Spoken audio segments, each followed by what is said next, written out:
বাংলাদেশেই তো আসলে নেপালের সাথে শেষ 5 বছর ধরে যেতে না। 5 বছর সময়ের প্রায় 4 বছর ধরে তিনি আছেন ডাগ আউটে।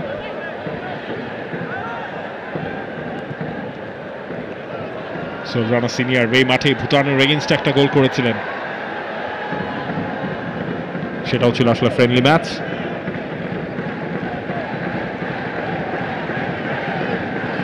জুনে সিঙ্গাপুর উইন্ডোর আগে সেই ম্যাচটা হয়েছিল।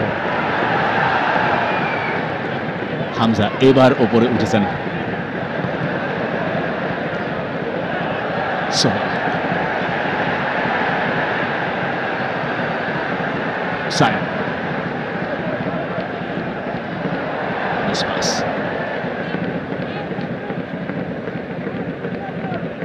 নেপালকে এখনো পর্যন্ত আমরা তেমন একটা অ্যাডভেঞ্চারাস হতে দেখিনি।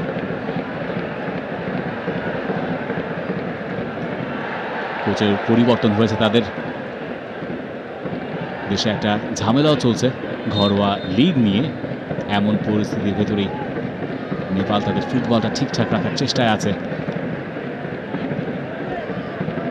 নেপালে প্রায় 3 বছর ধরে, আপনার 3 বছরের ওপরে হয়ে গেছে তাদের।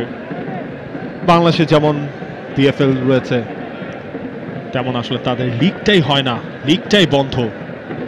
সে কারণে প্রতিবাদ হয়েছে।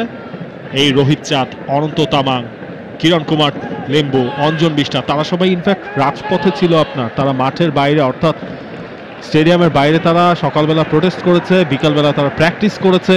সবকিছু মিলিয়ে একটু টালমাটাল অবস্থার ভেতর দিয়ে নেপালকে যেতে হচ্ছে। তবে এই ম্যাচের আগে একটা সুখবর এসছে, নেপালে তাদের ফুটবল কর্তৃপক্ষ সেই আলোচনায় পরে আসছে, কারণ বাঁ দিক থেকে বাংলাদেশ আক্রমণে কর্নার কিক। এবার ও পাশ থেকে তাইটা চোট পেয়েছেন রাকিব, এবং রাকিবের সেই জায়গায় চোটটা বাংলাদেশের জন্য সুখবর। খানিকটা হয়তো টান খেয়েছিলেন তিনি, সেটা খুব সিরিয়াস কিছু না। ফলশ্রুতিতে বুটের আঘাতে গিয়ে সম্ভবত লেগেছে। সেকেন্ড কর্নার কিক ম্যাচের, এবং সেকেন্ডটাও বাংলাদেশেরই।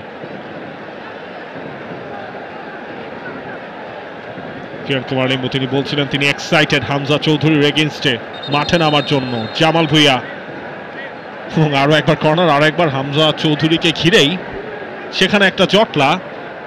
কারণ নেপাল তারা কোনোভাবেই হামজা চৌধুরীকে আনমার্ক অবস্থায় রাখতে চায় না।